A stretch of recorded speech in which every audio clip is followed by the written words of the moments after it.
Assalamualaikum warahmatullahi wabarakatuh. Welcome back to my channel. Di video kali ini saya mau ngomongin lagi masalah produk ya. Produk yang laku di pasaran tapi harus berhati-hati saat kalian ingin berjualan produk ini ya. Jadi produk ini bukannya nggak recommended untuk diperjualbelikan. Ini sangat-sangat recommended, tapi kalian harus hati-hati karena produk yang akan saya sebutkan ini harganya itu nggak stabil. Jadi ada grafik naiknya, ada grafik turunnya secara cepat ya. Saya ambil contoh seperti ini. Misalnya nih, minyak goreng, deterjen itu harganya stabil. Harganya kemungkinannya ya hanya naik. Ya kan? Harganya naik dan harganya rata-rata stabil. Misalnya kamu membeli minyak goreng misalnya per kartonnya 98.000. Kamu membeli lagi naiknya paling berapa? Bahkan kadang sebulan 2 bulan harganya masih sama. Kalian membeli kulaan produk rokok paling beberapa bulan itu harganya masih sama, paling kenaikannya itu 4 bulan 5 bulan. Nah tapi ini ada beberapa produk yang naik turunnya itu sangat cepat teman-teman, bahkan terkadang kita nggak bisa memprediksi. Jadi di video kali ini juga sebagai saran bagi teman-teman yang bermain produk yang akan saya sebutkan di video ini, harus berhati-hati. Yang pertama adalah gula pasir ya. Seperti video kemarin saya sudah bilang, gula pasir itu prospeknya bagus, marketnya luas. Itu yang pertama. Nah, tetapi produk gula pasir itu harus berhati-hati karena harganya naik turunnya sangat cepat teman-teman. Seperti itu. Dan produk yang laku di pasaran hukumnya adalah rawan terjadi perang harga atau jatuh-jatuhan harga. Jadi mereka berlomba-lomba biar produknya itu laku. Orang kalau misalnya produk fast moving, mereka berani mengambil keuntungan yang sangat minim. Karena apa? Karena kali banyak. Jadi nggak apa-apa lah saya untungnya per kilonya 100 rupiah. Tapi sekali penjualan saya bisa menjual 1 ton gula pasir atau 10 ton gula pasir misalnya. Kan untungnya udah kelihatan. Nah makanya kalau misalnya kamu saat ini nih, kalian membeli produk dari distributor, dari agen ataupun grosir gula pasir, nah kalian harus selalu update harganya berapa, dan sebisa mungkin jangan pernah menimbun produk gula pasir. Oke? Kalau misalnya ada beberapa oknum yang menimbun gula pasir, wah ini sebelum bulan puasa saya membeli harganya masih murah. Nah ini kalau misalnya nanti di pertengahan puasa harganya pasti naik. Harusnya memang seperti itu. Tapi terkadang banyak hal yang terjadi di luar kendala kita. Ada pemain dari luar kota yang punya modal besar, mereka jatuh-jatuhan harga. Harganya di bawah harga modal kita. Wah, udah tamat guys. Kalau misalnya ada pemain yang seperti itu. Jadi saran saya, kalau misalnya kalian bermain produk gula pasir, begitu dapat produk, begitu sudah kalian kemas per kilo, setengah kiloan atau 2 kiloan, kalian harus segera mungkin jual produk itu ke market yang biasanya kalian storing, langsung di drop ke warung, ke toko seperti itu. Jadi nggak usah ditimbun. Seperti itu sih, itu hanya sekedar saran ya teman-teman. Karena takutnya kalau misalnya kalian istilahnya kudunan rego ya, atau kejatuhan harga, itu lumayan teman-teman. Kita untungnya paling 1 kilonya paling gede 500 sampai 1.000 rupiah. Sekali kita kejatuhan harga, rugi kita per kilonya itu bisa 2.000 sampai 3.000, bahkan lebih biasanya teman-teman. Nah itu 1 kilo lah, kalau misalnya kita nyetoknya banyak gimana? Seperti itu. Itu yang harus kalian perhatikan, update selalu harga gula pasir. Terus yang kedua adalah produk yang marketnya bagus tapi harus berhati-hati adalah telur ya.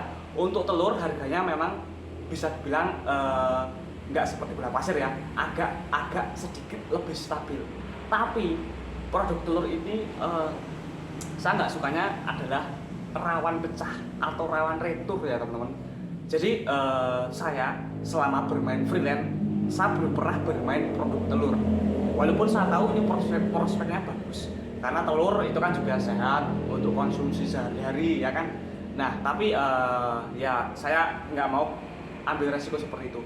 Karena apa? Produk telur ini produk yang rawan pecah. Jadi kalau misalnya kalian bermain produk telur, jual beli telur, harus hati-hati ya teman-teman. Nanti bisa saja apa ya, dari agen telurnya atau dari petani telurnya, telurnya memang masih bagus, tapi saat dibawa sama mobil atau mobil yang buat bawa telurnya, nah di jalan kena goncangan, telurnya pecah.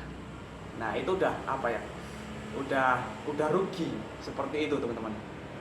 Itu yang kedua. Terus berikutnya lagi yang ketiga, produk yang harus berhati-hati adalah produk buah. Jadi beberapa teman saya ada yang freelance produk buah, khususnya biasanya yang paling ramai adalah produk jeruk sama produk salak. Jadi jualnya itu ke warung-warung, ke toko-toko, sama langsung konsumen, door to door gitu. Nah untuk produk ini juga harus hati-hati teman-teman, karena begini, kalau misalnya pas untung ya untung, tapi kalau misalnya pas banyak supplier, jadi gini, semakin banyak supplier maka harga produk itu akan hancur, akan terjadi perang harga. Misalnya begini, sekarang musim jeruk, nah yang punya pohon jeruk itu sedikit, harganya akan tinggi. Tapi kalau misalnya sekarang musim jeruk tapi yang semua orang pada punya tanaman jeruk, nah harganya akan rusak, harganya akan murah dan akan turun drastis seperti itu ya. Jadi kalau misalnya produk jeruk, yang pertama seperti itu sih, kalau kita bermain produk buah kita berpacu sama waktu, karena kalau buah itu ada ide ya, bisa busuk, bisa kalau misalnya terlalu lama juga istilahnya nggak apa ya, rasanya udah nggak seger lagi seperti itu teman-teman. Nah jadi hampir seperti telur seperti itu ya. Terus berikutnya yang keempat adalah barang pecah belah. Guys, kalau misalnya kalian itu menjadi supplier produk pecah belah, itu untungnya itu lumayan sebenarnya, karena barang pecah belah sebenarnya adalah produk yang dibilang slow moving atau jualannya itu repeat ordernya lama. Orang beli piring misalnya 1 kerat, nanti belinya lagi bisa 1 tahun bahkan 3 tahun baru beli piring lagi 1 kerat ya. Nah tapi begini hukumnya kalau di pasaran ya, kalau produknya ini istilahnya itu pemainnya sedikit seperti yang saya katakan tadi, suppliernya sedikit, maka bisa dipastikan bahwa keuntungan kita lebih banyak, kita bisa ngambil untung lebih banyak karena nggak ada perang harga di situ. Nah tapi kalau misalnya membawa produk pecah belah, pesan saya ya yang hati-hati karena rawan pecah juga guys. Nah kalau misalnya kalian ingin mencoba nih peluang usaha menjadi supplier barang pecah belah, kalian bisa membawa produk yang terbuat dari bahan melamin atau yang seperti plastik tapi atas hanya plastik tuh, seperti yang di restoran-restoran seperti itu lebih aman. Nah untuk ordernya kalian juga bisa tuh bermain produk yang udah punya brand. Nah produk pecah belah itu hampir dikuasai sama Lion Star dan ada beberapa brand lainnya juga sih. Itu tergantung kalian mau membawa produk yang brandnya siapa. Nah itu yang keempat. Terus berikutnya yang terakhir, produk yang slow moving ya. Jadi yang keempat ini adalah produk pecah belah. Terus yang kelima ada produk yang slow moving. Ini benar-benar harus berhati-hati. Hati-hatinya begini teman-teman ya, hati-hatinya begini. Produk yang perputarannya lama, kalian ada resiko terkena bom retur. Bisa misalnya saya membawa produk misalnya ya yang nggak laku, misalnya apa ya, nah misalnya saya membawa mainan anak nih, saya jual ke toko-toko, bu ini cash ya bu ini cash ya bu, oke.